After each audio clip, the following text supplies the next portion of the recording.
한 주간 평화하셨습니까? 벌써 8월의 마지막 수요 예배를 제가 드리고 있습니다. 벌써 8월 한 달도 굉장히 빨리 지나간 것 같습니다. 어느덧 우리 모두가 다 이 가을의 문턱에 서고 있는데 함께 이 시간을 우리가 예배하며 또 기도를 할 때에 주의 놀라운 은혜와 사랑이 우리 모두에게 충만한 시간 되기를 간절히 소망합니다.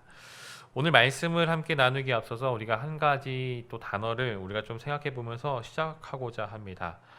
여러분 경건이란 과연 무엇일까요?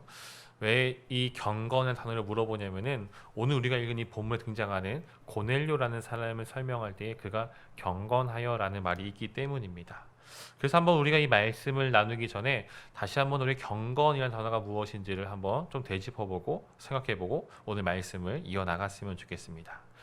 여러분들이 경건이 무엇입니까? 라고 물어보았을 때 여러분들 어떻게 스스로에게 답을 하시겠습니까?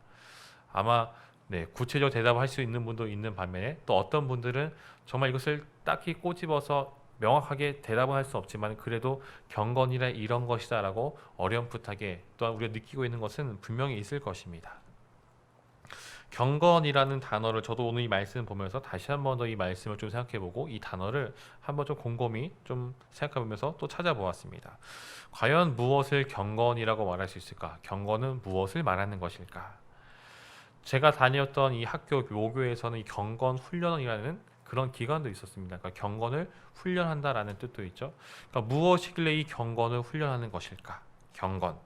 아마 우리가 신앙생활하면서 이 경건이라는 단어는 굉장히 많이 들어보고 또 사용하고 있고 또 어떤 사람들은 경건의 어떤 그런 훈련을 힘쓰고 있다라고도 대답하기도 합니다. 그래서 이 경건이라는 단어를 떠올렸을 때 어렴풋하다면 우리는 한번 이 경건하다라는 말로 한번 좀 바꿔서 생각을 해봅시다. 경건하다. 여러분들 들어볼 때 어떻습니까? 아, 이 교회 예배당 분위기가 굉장히 경건하다. 아, 저 사람은 굉장히 경건하다라는 말을 우리가 좀 생각해 보았을 때 어떤 느낌이 좀 듭니까?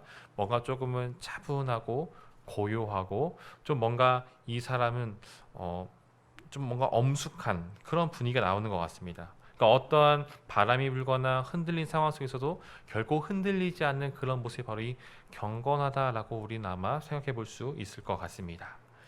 한번 이 경건하다라는 것이 과연 무엇일까? 한번 사전을, 그러니까 일반 사전을 국어사전 찾아보니까 공경하며 삼가고 엄숙하다라는 뜻을 가지고 있습니다.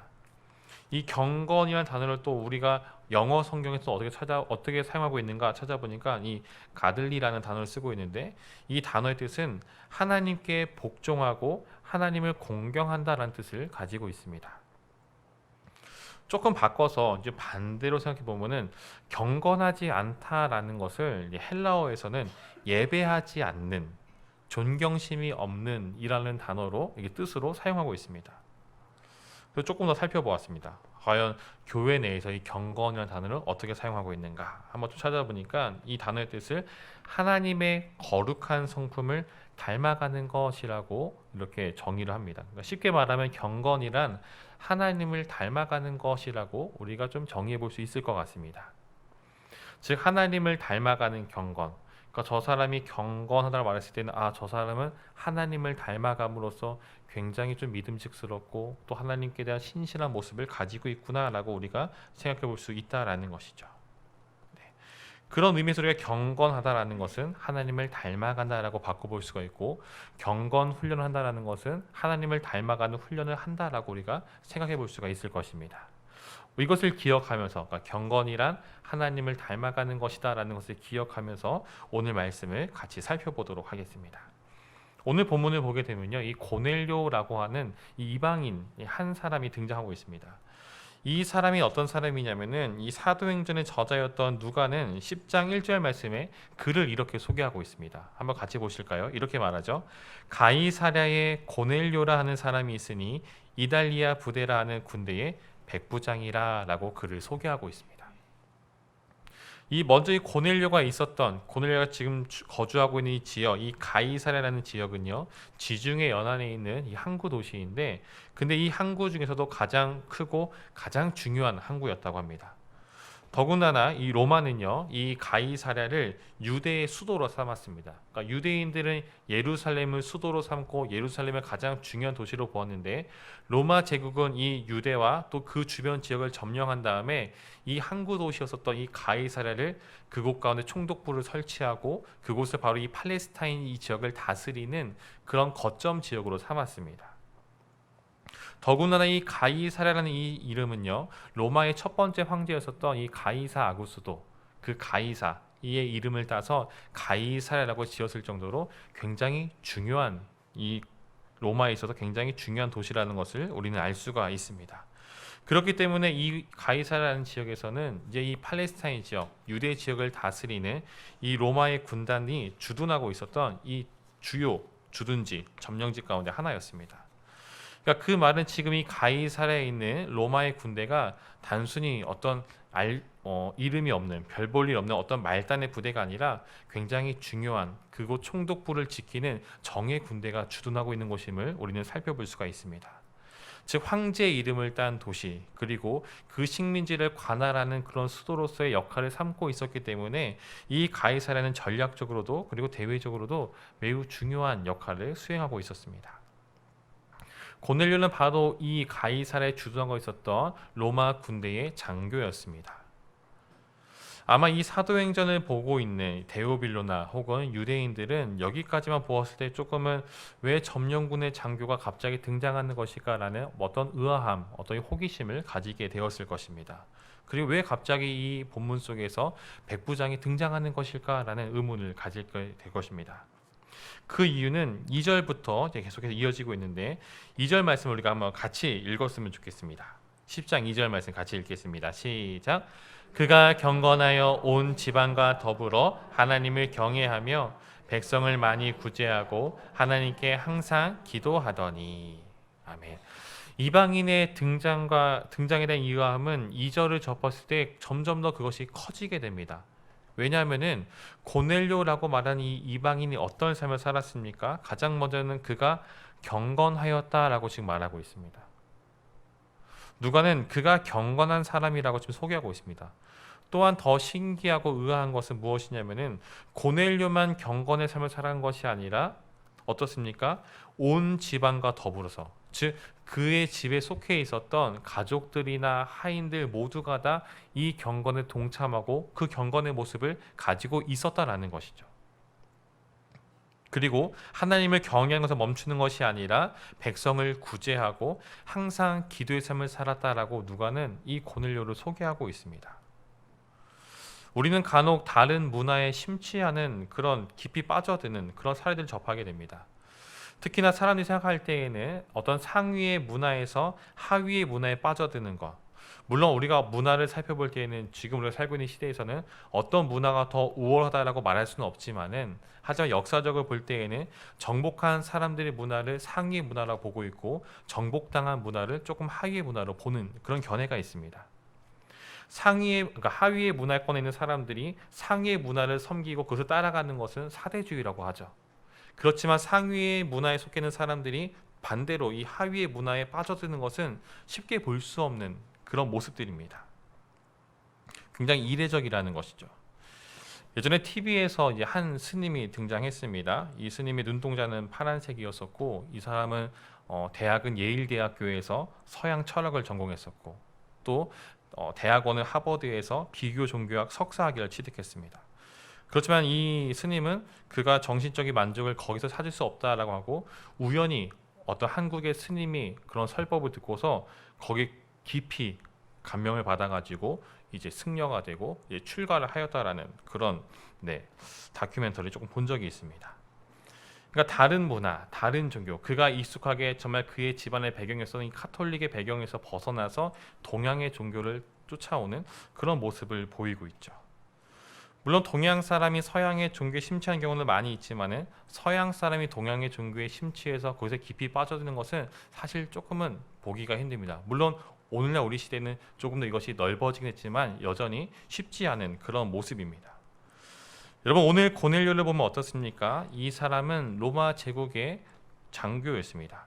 로마 제국 군대의 장교였었고, 일반 부대도 아니었었고 굉장히 이름이 있는 부대였었고 또한 그 식민지를 주관하고 관할하는 그런 총독부에서 근무하고 있었던 그런 사람입니다. 그 부대의 장교가 로마 제국이 믿고 있었던 그런 신을 섬기는 것이 아니라 식민지 사람들이 믿고 있었던 그 신을 쫓아서 그 신을 섬기고 그 신의 가르침 따라 살아간다는 것은 사실 굉장히 신기한 일입니다. 더구나 이 사람은 그 식민지 사람들이 믿고 있었던 어떤 이 종교적인 그들의 종교가 어떤 종교일까라고 여기는 어떤 그 종교적인 호기심에 몰두해서 관심을 가진 정도가 아니라 오히려 정말 더 깊이 빠져들어서 그 하나님을 경외하고 또한 그 가르침대로 백성을 구제하고 또 개인의 어떤 그 신앙의 훈련, 항상 기도에 힘쓰는 그런 모습을 보여주고 있습니다. 즉 단지 이 고넬료는 종교적 테두리 바깥에서 단지 호기심을 갖고 있는 것이 아니라 그 종교 안으로, 즉 이 하나님 믿는 그 믿음 안에 깊이 들어와 있었다라는 것이죠. 조금 더 이해하기 쉽게 오늘 이 고넬료의 모습을 좀 설명을 드리면은 최근 갈등을 겪고 있는 일본과 우리나라의 관계 여러분 생각해 봅시다. 이번 일본과의 관계가 이렇게 매교적 마찰이 크게 일어난 것은 무엇입니까? 단지 최근에 어떤 한두 가지 사건이 아니라 일본과의 관계는 우리나라에 있어서 굉장히 오랜 기간 동안에 정말 쌓이고 쌓여왔던 것이 이렇게 지금 불거져온 것이지 않습니까? 도리어 피해를 준 그들이 사과하지 않고 정말 큰 소리 치고 있는 그런 모습 가운데 많은 사람들이 일본 제품들을 불매하고 또 외교적으로도 여러 가지 그런 정책들이 계속해서 급변하고 있는 그런 모습으로 이어지고 있습니다. 이 감정의 골이 깊어지게 된 정말 그 주된 요인 중 하나인 일제 강점기 시대에 여러분이 역사를 보면 어떻습니까? 정말 그 역사의 어떤 다큐멘터리나 아니면 그 시대의 영화나 드라마 어떤 글을 보게 되면은 정말 그 일제가 그 당시에 우리나라 이 조선 사람들에게 행했던 그런 행위들은 결코 우리가 정말 그것을 볼 때마다 정말 치가 떨리고 저 손이 부들부들 떨리는 그런 것들이 굉장히 가득하였습니다. 단지 어떤 일본은 조선을 철저하게 수탈하는 것, 어떤 쌀이나 뭐 철광석이나 어떤 자원들, 그런 눈에 보이는 물질뿐만 아니라 젊은 여성들은 그건 종군 위안부로 끌고 가고 젊은 남성들은 정말 강제로 병사로 차출하거나 혹은 일꾼, 노동 인력으로서 끌고 가는 그런 모습을 보이고 있지 않았습니까? 그런데 만약 그 일제 그 강점기 시절에 조선 총독부에 근무하고 있었던 일본군 장교 하나가 조선의 어떤 유교나 어떤 그런 문화에 정말 깊이 심취하여서 굶주리고 있었던 그런 조선 사람들에게 쌀을 나눠주고 그들의 뒤를 봐주고 편의를 봐주고 그들과 똑같이 정말 같이 제사를 지내는 그런 모습을 가지고 있었다라고 한번 생각을 해봅시다. 굉장히 신기하지 않겠습니까? 그 일본 제국의 그런 장교가 엘리트 같은 그 사람이 그들을 따라가는 것이 아니라 도리어 그들의 식민지였던 조선 사람들을 편의를 봐주고 그들과 함께하는 모습, 굉장히 의아하고 신기한 모습. 지금 고넬료가 바로 이런 모습이라는 것이죠. 그는 팔레스타인 지역을 점령하고 있었던 로마 군대의 장교입니다. 로마는 황제를 비롯하여서 수많은 신들을 섬기는 그런 다 신을 섬기고 있었던 그런 나라였습니다. 그런 점령군의 이 장교가 식민지의 종교를 믿는다는 것은 굉장히 쉽지 않은 일이라는 것이죠. 무엇보다 그는 경건하여서 하나님을 경외하였었고 단지 겉모습만이 아니라 전심으로 하나님을 찾고 그 하나님의 말씀에 순종하였던 것을 오늘 말씀을 통해서 살펴볼 수가 있습니다. 4절에 보게 되면 이런 고넬료의 삶 가운데에 하나님의 사자가 찾아오게 됩니다. 그리고 이렇게 말하죠. 천사가 이르되 내 기도와 구제가 하나님 앞에 상달되어 기억하신 바가 되었으니 이 사람이 행했었던 어떤 이 종교적인 열심, 단지 어떤 사람의 노력이나 겉모습이 아니라 하나님께서 그의 모습, 그의 어떤 구제하는 모습과 기도하는 모습을 분명히 지켜보셨고 또한 그 모습이 하나님께 상달되어서 하나님께서 기억하시고 받으셨다라고 지금 말하고 있습니다. 즉 이 고넬료의 삶이 단지 어떤 이방인으로서 겉도는 것이 아니라 그 안에 하나님의 그런 구원받는 백성 영역 안으로 깊이 들어와 있었다는 것을 지금 말하고 있는 것입니다. 여기서 우리는 참된 경건이란 무엇인가 다시 한번 더 생각해 보게 되는 것 같습니다. 문화에 심취하고 종교에 얼마든지 우리가 심취할 수 있습니다. 만약 고넬료가 어떤 문화나 어떤 그런 호기심에서 종교적으로 단지 그런 얕게 그 단계에 머무르고 빠져 있었다면은 2절에서 그에 대한 소개는 그가 경건하여에서 멈췄을 것입니다. 맨 처음 우리는 경건을 하나님을 닮아가는 것이라고 정의를 했습니다. 단지 종교적인 그런 관심에서 고넬료가 경건하였다면은, 정말 그가 경건하여에서 그의 소개가 멈췄다면은 그 경건은 가짜라는 것이죠. 겉모습만이라는 것입니다. 사랑하는 성도 여러분, 다른 종교에 비해서 우리가 믿고 있는 우리의 이 기독교 신앙은 정말 다른 곳에 있는 것이 아니라 바로 우리가 살고 있는 이 세상 안에, 도시 한가운데 있습니다. 세상과 격리되어서 우리만의 신앙을 지키고자 어떤 산으로, 정말 그런 깊은 곳을 숨어 있고 은둔해 있지 않습니다. 하나님은 분명히 우리를 이 세상 한가운데로 보내주시고 또 불러주셨습니다. 예수님은 산상수훈에서 우리에게 이렇게 말씀하시죠. 이같이 너희 빛이 사람 앞에 비치게 하여 그들로 너희 착한 행실을 보고 하늘에 계신 너희 아버지께 영광을 돌리게 하라 라고 말씀하십니다. 이것이 무슨 말씀입니까? 너희들의 신앙을 지키기 위해서, 정말 너희의 그 신앙이 변절되지 않기 위해서 정말 그 심산유곡에 집을 짓고 거기서 너희들끼리 공동체를 이루면서 너희끼리 살아가라고 지금 말하고 있는 것이 아닙니다. 세상 속에서 그들과 함께하고 또 그 안에서 하나님의 빛을 비춤으로써 그 사람들이 하나님이 살아계시는 것을, 정말 그것을 알게 하라는 것이죠.